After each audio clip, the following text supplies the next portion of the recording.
నమస్తే, welcome to Suman TV. సాధారణంగా doctors అందరూ కూడా సజెస్ట్ చేస్తూ ఉంటారు. ఫిట్‌గా మీరు ఉండాలి అనంటే బాడీకి ఏదో ఒక యాక్టివిటీ ఉండాలి అని చెప్తూ ఉంటారు. యాక్టివిటీ అంటే అందరూ ఏమనుకుంటారంటే జనరల్‌గా కామన్‌గా ఒక వాకింగ్ చేస్తే సరిపోతుంది అని అనుకుంటారు. వాకింగే ఎక్కువ సేపు చేస్తే అయిపోతుంది. బాడీకి ఒక యాక్టివిటీ దొరుకుతుంది కదా అని అనుకుంటారు. నిజానికి ఎక్కువగా వాకింగ్ చేయటం వల్ల కూడా మోకాళ్ళ మీద బర్డెన్ పడే అవకాశం ఎంతవరకు ఉంటుంది? కీళ్ళు అరిగిపోయే అవకాశం ఎంతవరకు ఉంటుంది? ఈ విషయాలన్నీ అడిగి తెలుసుకుందాం. మనతో పాటు ఉన్నారు ఈపీఆన్ పెయిన్ మేనేజ్మెంట్ జూబ్లీ హిల్స్ నుంచి డాక్టర్ సుధీర్ ధారా గారు. Hello sir. హాయ్ అండి. సార్, వాకింగ్ జనరల్‌గా అందరూ యాక్టివిటీ అంటే ఎక్కువగా ఇష్టపడేది, చెయ్యగలిగేది వాకింగ్. రైట్. కొంచెం పెద్ద వయసు వాళ్ళైనా సరే వేరే యాక్టివిటీ మేము చేయలేం గదా! కాబట్టి వాకింగ్ చేస్తాము కాస్త ఎక్కువగా అని అనుకుంటారు. నిజానికి వాకింగ్ చేయటం వల్ల సమస్య ఉంటుందా? మోకాళ్ళ పైన దాని ఎఫెక్ట్ ఎంతవరకు ఉంటుంది? ఎంతసేపు చేయాలి వాకింగ్ అనేది? ఫస్ట్ ఆఫ్ ఆల్ వాకింగ్ ఎందుకు చేయాలి? బాడీ వాకింగ్ యాక్టివిటీ కోసం. యాక్టివ్ అంటే బాడీలో ఉన్నటువంటి అన్ని కీళ్ళకి కొంచెం ఫ్రీ అయిపోతాయి జాయింట్స్. యెస్. అవుతాయి వాకింగ్ వల్ల? ఫ్రీ అయితే ఏం లాభం? వీటన్నిటికీ ఆన్సర్ ఏంటంటే మెడికల్గా ఎవిడెన్స్ ఏంటి? వాకింగ్ చేయడం వల్ల మనము దీనికి డైరెక్ట్ ఇంత హెల్త్ బెనిఫిట్ ఉందని ఏ ఆర్టికల్స్ లేవు. స్టడీస్ ఉండాలి కదా. ఎవిడెన్స్ అంటే ఏంటి? రీసెర్చ్. ఎక్కడా లేవు. కానీ వాకింగ్ చేయొచ్చా? చేయాలి. కానీ వాకింగ్ని ఎలా కన్సిడర్ చేయాలా? వాకింగ్ని అమృతంలా కన్సిడర్ చేయకండి. ఈరోజు నేను కేబీఆర్ పార్క్లో అన్ని చాలా చాలా ఉన్నాయి. ఫ్యాట్ బర్న్ ఎందుకు అవ్వాలి? అంటే ఇప్పుడు 100 కేజీలోడు వాకింగ్ చేసేస్తే టపామని 80కి వచ్చేస్తాడా? లేదంటే 100 కేజీలోడు ఎన్ని సంవత్సరాలు వాకింగ్ చేస్తే 80 కేజీలకో 70 కేజీలకో వస్తాడు? దాని మీద ఏమీ రీసెర్చ్ లేదు. తిరుగుతూనే ఉంటారు లావుటున్న వాళ్ళు హెల్తీగా ఉన్నారు కాబట్టి ఎంత తిరిగినా ఏం కాదు వాళ్ళకి. ఫస్ట్ ఆఫ్ ఆల్ వాకింగ్ చెయ్యాలా వద్దా? చేస్తే ఎవరు చేయాలా? ఎంత చేయాలా? అది. ఇప్పుడు ఎగ్జాంపుల్ చెప్తాను. కేబీఆర్ పార్క్ ఉంది. కేబీఆర్ పార్కు ఒక రౌండ్ కొడితే 4 కిలోమీటర్లు. వాకింగ్ చేయడము మీరు అన్నట్టే. వాకింగ్ చేస్తే చాలా మనం హెల్తీగా ఉంటాము అన్న అపోహలోనే రోజుకు 500-600 మంది దాని చుట్టూ తిరుగుతూనే ఉంటారు. ఆ 400-500 మంది వాకింగ్ చెయ్యకపోయినా వాళ్ళ హెల్త్లు అట్లే ఉంటాయి. లేదు 400-500 మంది రోజు వాకింగ్ చేయడం ద్వారా వాళ్ళ హెల్త్లో ఏమి ఇంప్రూవ్మెంట్ అట్లనే ఉండవు. వాళ్ళ సైకలాజికల్ ఫీలింగ్ బాగుంటుందా? ఈరోజు మరి డాక్టర్స్ కూడా ఎందుకు సజెస్ట్ చేస్తారు? డాక్టర్స్ ఏమంటారు? ఓపిక లేక వాకింగ్ చేయంటారు. కానీ ఇప్పుడు వాకింగ్ ఎవరు చేయాలా? వాకింగ్ ఎందుకు చేయాలా? వాకింగ్ ఓవర్గా చేస్తే ఏమవుద్ది? వాకింగ్ ఎవరు చేయాలి అంటే నీ బాడీలో నొప్పిలు ఎక్కడా లేవు, మీరు చక్కగా ఉన్నారు, అన్నీ ఫ్రీగా ఉన్నాయి. వాకింగ్ ఒక 1/2 hour to 45 minutes everyday walking చేసి స్టాప్ చేయండి. ఏది? నార్మల్ వాకింగ్, పరిగెత్తి కాదు. ఇది ఏజ్ వైజ్ ఉంటుంది. మళ్ళీ 30-35 వాళ్ళు ఎలా చేయాలి, 40-45 వాళ్ళు ఎట్లా చేయాలా, 55-65 ఎట్లా చేయాలా, 70 వాళ్ళు వాకింగ్ చేయాలా లేదా, ఇవన్నిటికి కూడా గైడ్ లైన్స్ ఉన్నాయి. అవన్నీ పక్కన పెట్టేసేసి వాకింగ్ మనం చేయగలుగుతున్నాం కదా అని గంటలు వాక్ చేయడం వల్ల హాస్పిటల్కి అందరికీ చాలా బెనిఫిట్ జరుగుతుంది. ఎందుకు? ఆ మోకాళ్ళు అరిగిపోతాయి, ఆ యాంకిల్ జాయింట్స్ అరిగిపోతాయి, ఆ హిప్ జాయింట్స్ అరిగిపోతాయి, స్పైన్ ప్రాబ్లం వస్తుంది. అందరికి కాదు, కొంతమందికి. ఎందుకు? మీరు ఓవర్ యూజ్ చేస్తున్నారు బాడీని. ఇప్పుడు 4 కిలోమీటర్లు అన్నాను ఒకటి. ఇప్పుడు ఒక 60-70 years old నడుస్తుంటారు. వాక్ చేసినా మోకాళ్ళు అరిగిపోతాయి అని అంటున్నారు. కూర్చొని పని చేసినా అరిగిపోతాయి, అన్నిటికీ గైడ్ లైన్స్ ఉన్నాయి. ఇప్పుడు నేను అదే అంటున్నాను కదా, ఏజ్ వైజ్ 45-55 అమ్మా, 45-55 years వాళ్ళు జాబ్ చేసుకుంటుంటారు. ఆయన ఒక సిట్టింగ్ జాబ్ ఉన్నాడు, ఓకే, ఒక ఐటీ ఎంప్లాయో ఒక డాక్టరో. వాళ్ళు ఏం చేయాలా? Morning evening American heart association ప్రకారము వాళ్ళు ఇచ్చిన గైడ్లైన్స్ ప్రకారం 30-45 minutes minimum to moderate physical exercise. అంతే. మార్నింగ్, ఈవినింగ్ వీలైతే ఈవినింగ్ కూడా అందరికి వీలవుతుంది. అంతే. దీంట్లో కూడా క్లాజెస్ ఉన్నాయి. ఇప్పుడు ఈ ఫిజికల్ ఎక్సర్సైజ్ మోకాలు నొప్పి ఉన్నవాడు ఏం చేయాలి, షోల్డర్ పెయిన్ ఉన్నవాడు ఏం చేయాలి, బ్యాక్ పెయిన్ ఉన్నవాడు ఏం చేయాలి? మరి చేయాలి కదా వాళ్ళు కూడా. ఇది మీరు సైంటిఫిక్గా డాక్టర్ని అడగకుండా మోకాలు నొప్పి ఉన్నవాడు కూడా 1 గంట 45 నిమిషాలు లేదంటే ఈ మన కేబీఆర్ పార్క్లో 4 కిలోమీటర్స్ నడిస్తే మోకాలు నొప్పి కాస్త సివియర్ అయ్యి దానికి పెద్ద పెద్ద ఆపరేషన్కి వెళ్ళాల్సి వస్తుంది. ఎవరికి అంటే తెలియదు. ఇది ఓన్లీ ఒబేస్ గా ఉండే వాళ్ళలోనే ఎక్కువగా మనం చూస్తాం. ఆ వెయిట్ అంతా కూడా మోకాల మీద పడి ఎక్కువగా నడవటం వల్ల జరుగుతుందా ఎవరికైనా? ఎవరికైనా ఇప్పుడు లావుగా ఉన్న వాళ్ళకి ఎక్కువ నడిస్తే మోకాలు అరిగిపోవాలని రూల్ లేదు. ఎందుకంటే వాళ్ళ మోకాలు చాలా స్ట్రాంగ్ ఉందేమో, అంటే అరగాల్సిన టైం కంటే తొందరగానే అరుగుతుంది. అట్లా సన్నగా ఉన్న పేషెంట్స్లో సన్నగా ఉన్న మా వ్యక్తుల్లో మోకాలు అస్సలు అరగదని కూడా రూల్ లేదు. ఇప్పుడు సన్నగా ఉన్న వాళ్ళకి చాలామందికి మోకాళ్ళు తొందరగా 45-50 ఏళ్ళకి అరిగిపోతున్నాయి. సో ఇక్కడ గమనించాల్సిందంటే వాకింగ్ చేయాలి. ఎవరు చేయాలి, ఏ కండిషన్ ఉన్న వాళ్ళు ఎంత చేయాలి, ఇవన్నీ డాక్టర్ని అడిగి తెలుసుకోవాలి.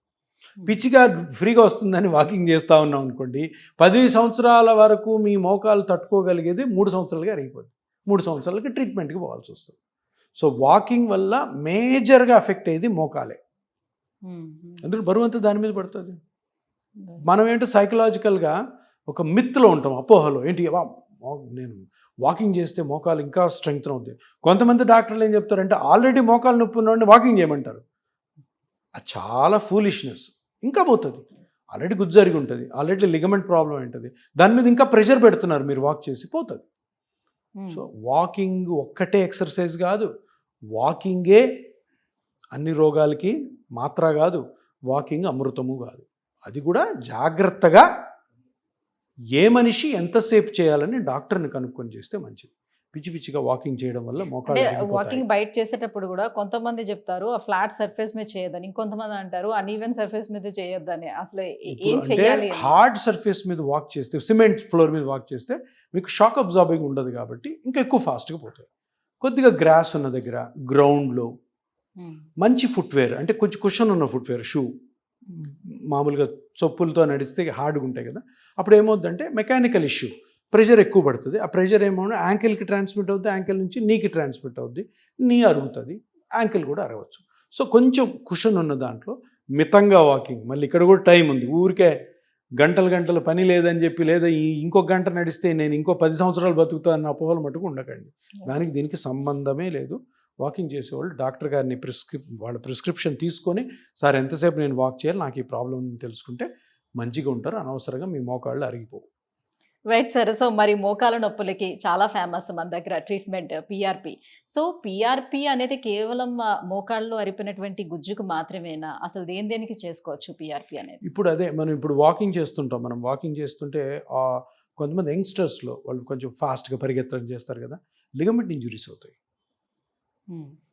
వాళ్ళలో గుజ్జు అరగదు.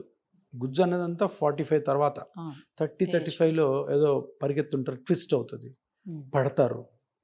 అబ్నార్మల్ షూ వాడడం వల్ల నీ జాయింట్ పెయిన్ స్టార్ట్ అవుతుంది. వచ్చి అంటారు, సార్ నేను రోజు జాగింగ్ చేస్తాను 45 మినిట్స్, అయినా కానీ ఎందుకు నొప్పి వచ్చింది సార్ నాకు? దానివల్ల వచ్చింది. ఏదో అబ్నార్మల్ ట్విస్టింగ్ జరిగింది, అబ్నార్మల్ ప్రాబ్లం జరిగి ఉంటుంది. సో మోస్ట్లీ అటువంటి యంగ్స్టర్స్లో it is because of ligaments. ACL అని ఉంటుంది, యాంటీరియర్ క్రూషియేట్ లిగమెంట్. మెనిస్కస్ అని ఉంటుంది, ఆ 2 బోన్స్ మధ్యలో ఉన్న ఒక కుషన్. కొలెటరల్ లిగమెంట్స్ అని సైడ్లో ఉంటాయి. ఇవి ఏమైనా డ్యామేజ్ అయినా కూడాను పెయిన్ వస్తుంది. సో అందుకని నేను అంటాను, ఎప్పుడైనా మోకాలు నొప్పి వచ్చినప్పుడు ఫస్ట్ స్కానింగ్ చేసుకోవాలి, ఎక్స్రే కాదు. ఎక్స్రేలో ఏం తెలుస్తుంది? బోన్లో ఏమైనా ప్రాబ్లం ఉంటే తెలుస్తుంది, లిగమెంట్లో ప్రాబ్లం ఉంటే మళ్ళీ పెద్ద ఎంఆర్ఐకి పోవాలి, అవసరం లేదు. అల్ట్రాసౌండ్, మస్కులోస్కెలిటల్ డైనమిక్ స్కాన్ అని ఉంటుంది, సింపుల్, 10-15 మినిట్స్లో అయిపోతుంది. అది చేసుకుంటే మనకి ఎక్కడ ప్రాబ్లం ఉంది, ఎందువల్ల పెయిన్ వస్తుంది ఇమీడియట్గా 10-15 మినిట్స్ తెలుస్తుంది. సో ఈ లిగమెంట్ ఇంజురీస్ కూడాను one of the best treatments is PRP. ఆ లిగమెంట్ని ఐడెంటిఫై చేయాలా, ఆ లిగమెంట్లో క్రాక్ ఎంత ఉందో చూడాలా, దాన్ని మెజర్ చేయాలా, ఆ క్రాక్ వల్లనే నొప్పి వస్తుందని నిర్ధారణ చేసుకోవాలి. అక్కడ చిన్న ఇంజెక్షన్తో పిఆర్పి రిలీజ్ చేయడం ద్వారా అది హీల్ అవుతుంది. సో ఇది ప్రూవెన్ 30-40 years బ్యాక్. సో గుజ్జే కాకుండా, ఆస్టియోఆర్థరైటిస్ కాకుండా మోకాలకి ఈ వాకింగ్ల వల్ల, స్పోర్ట్స్ ఇంజరీస్ వల్ల, గేమ్స్ ఆడే వాళ్ళలో కూడా యంగ్ ఏజ్లో ఇటువంటి డ్యామేజ్ అవుతుంది. ఈ డ్యామేజ్ అన్నిటి కూడా పిఆర్పి మంచిగా పనిచేస్తుంది, రికవర్ చేస్తుంది, రీమోడల్ చేస్తుంది. వరల్డ్లో స్పోర్ట్స్ ఇంజరీస్ అయిన వాళ్ళలో మ్యాక్సిమం పెద్ద ప్లేయర్స్ అందరు పిఆర్పి తీసుకున్నారు. సచిన్ టెండూల్కర్ తొందరగా రికవర్ అవడానికి కూడా ఛాన్స్ ఉంటుంది. వాళ్ళు మళ్ళీ గ్రౌండ్లోకి వెళ్ళాలి కదా స్పోర్ట్స్. సచిన్ టెండూల్కర్ టెన్నిస్ ఎల్బోకి తీసుకున్నాడు, రఫెల్ నాడల్ మోకాలకు తీసుకున్నాడు, టైగర్ వుడ్స్ అని పెద్ద గోల్ఫ్ ప్లేయర్ ఉన్నాడు, ఆయన కూడా టెన్నిస్ ఎల్బోకి తీసుకున్నాడు. సో ఇట్లా అంటే స్పోర్ట్స్ ఇంజరీస్ ఇంక వాళ్ళే నెంబర్ 1 ప్లేయర్స్ కదా. సో ఇంకొకటి సౌత్ ఆఫ్రికాలో ఒక డాక్టర్ ఉన్నాడు, ఇప్పుడు వెళ్ళట్లేదు. ఇంతకుముందు జావగల్ శ్రీనాథ్, సౌరవ్ గంగూలీ, పెద్ద పెద్ద ఫాస్ట్ బౌలర్స్ షోల్డర్ ఇంజరీస్ తోటి మనకి పేపర్లో వచ్చేది. జావగల్ శ్రీనాథ్ షోల్డర్కి Shoulder. సర్జరీ చేయించుకున్నాడు సౌత్ ఆఫ్రికా. సర్జరీ కాదు, పిఆర్పి. ఓకే. వాళ్ళు అక్కడ పోయి చేయించుకుని చాలా ఫేమస్ డాక్టర్ ఆయన. అక్కడ ట్రైన్ అయిన డాక్టర్లు ఇప్పుడు ఇండియాలో ఉన్నారు చేసేవాళ్ళు, ఢిల్లీలో అట్లా. సో పిఆర్పి అంత ఫేమస్ అప్పటి నుంచి కూడా స్పోర్ట్స్ ఇంజరీస్కి. సో ఇప్పుడు పిఆర్పి ట్రీట్మెంట్ తీసుకున్న తర్వాత కూడా వాళ్ళకి మెడికేషన్ ఏమైనా సజెస్ట్ చేస్తారా? వాళ్ళు వేసుకోవాల్సిన నెసిటీ ఎంతవరకు చిన్న ఉంటుంది? చిన్న మెడికేషన్స్ ఉంటాయి, విటమిన్ లాంటివి అంతే. మ్మ్. అంతేగాని అంటే బేసికలీ ఈ లిగమెంట్ ఇంజరీస్కి, మెనిస్కస్ ఇంజరీస్కి, ఏసిఎల్ ఇంజరీస్కి, గుజ్జు అరిగిపోయిన దానికి మెడికేషన్స్ ఏమి పని చేయవు. ఓకే. పని చేసినట్టు ఎక్కడా రుజువు లేదు. కాకపోతే కొంచెం కాండ్రో ప్రొటెక్టివ్ అని, ఆ గుజ్జు పెరిగిన గుజ్జుని కాపాడడం కోసం, పెయిన్ తగ్గడం కోసం మైల్డ్గా అనాలిసిక్స్ అవి పెడతాం తప్పితే ఆ ట్యాబ్లెట్స్ ఏవైతే వాడుతుండడం వల్ల మీకేదో మోకాలు సెట్ అయిపోతుంది, కంప్లీట్ రికవర్ అవుతుంది అని దశాబ్దాలు వాడుతుంటారు మందులు. చాలామంది వాడుతుంటారు. మ్మ్. నేను వచ్చే పేషెంట్ వచ్చి అడుగుతారు, సార్ 5 సంవత్సరాల నుంచి నొప్పి ఉంది సార్ అంటే, 5 సంవత్సరాలు ఎందుకు ఉందమ్మా నొప్పి? ట్రీట్మెంట్ తీసుకుంటూనే ఉన్నాను సార్. ఏం ట్రీట్మెంట్? ట్యాబ్లెట్లు. మ్మ్. ఏం చెప్పి ట్యాబ్లెట్లు ఇస్తారు? ఏదో లోపల గుజ్జు పెరిగిపోతుంది, నీకు తగ్గిపోతుంది. అస్సలు తగ్గ, ఎవరు నమ్మకండి. మ్మ్. మోకాల్లో నొప్పి వచ్చింది, ఆ నొప్పి 15 రోజుల కంటే ఎక్కువ ఉంటే మోకాల్లో ఏదో ఒక డ్యామేజ్ అయినట్టు, ఆ డ్యామేజ్ని స్కానింగ్ చేసి కనుక్కొని దాన్ని ట్రీట్ చేసుకో. అంతేగాని PRP ట్యాబ్లెట్ల చేసిన వల్ల తర్వాత- కానే కాదు. సో పిఆర్పి చేసిన తర్వాత ఫిజియోథెరపీ నెసిటీ ఎంతవరకు ఉంటుందో, అలాగే డైట్ కూడా ఏమైనా సజెస్ట్ చేస్తారా? ఎస్, ఫిజియోథెరపీ చాలా ఇంపార్టెంట్. ఫిజియోథెరపీ అంటే ఏదో ఫిజియోథెరపీ కాదు, ఎక్సర్సైజెస్. ఏం ఎక్సర్సైజెస్? ఇప్పుడు గుజ్జు అరిగిపోయింది సార్, మీరు పిఆర్పి చేశారు, గుజ్జు పెరిగింది. ఓకే, మరి ఎక్సర్సైజ్ ఎందుకు చేయాలా? ఆ పెరిగిన గుజ్జుని కాపాడుకోవాలా? ఎవరు కాపాడుతారు? పెరిగిన గుజ్జు మళ్ళీ తరగచ్చు కదా. ఎస్. ఎవరు కాపాడుతారు? చుట్టుపక్కల ఉన్న మజిల్స్ కాపాడుతాయి. ఆ మజిల్స్ని స్ట్రెంగ్తన్ చేసుకోవడానికి ఎక్సర్సైజెస్, దాన్నే ఫిజియోథెరపీ అంటారు. అందరూ ఏమనుకుంటారంటే ఫిజియోథెరపీ కూడా ఒక ట్రీట్మెంట్ అనుకుంటారు. కాదు, ఇది స్ట్రెంగ్తనింగ్. గుజ్జు ఏమో పెరిగింది పిఆర్పి వల్ల, కుషనింగ్ ఎఫెక్ట్ స్టార్ట్ అయింది, మళ్ళీ గుజ్జు అరిపోవచ్చు కదా మనం చేసే పనులు. దాన్ని ప్రొటెక్ట్ చేసుకోవాలేంటి? నీ చుట్టుపక్కల ఉన్న మజిల్స్, లిగమెంట్స్ స్ట్రెంగ్తన్ అవ్వాలి. దానికోసం ఫిజియోథెరపీ. దానికి ట్రీట్మెంట్కి అనుగుణంగా, మీకు జరిగిన బెనిఫిట్కి అనుగుణంగా, మీరు చేసే పనులకు అనుగుణంగా ఎక్సర్సైజ్ ఉంటాయి.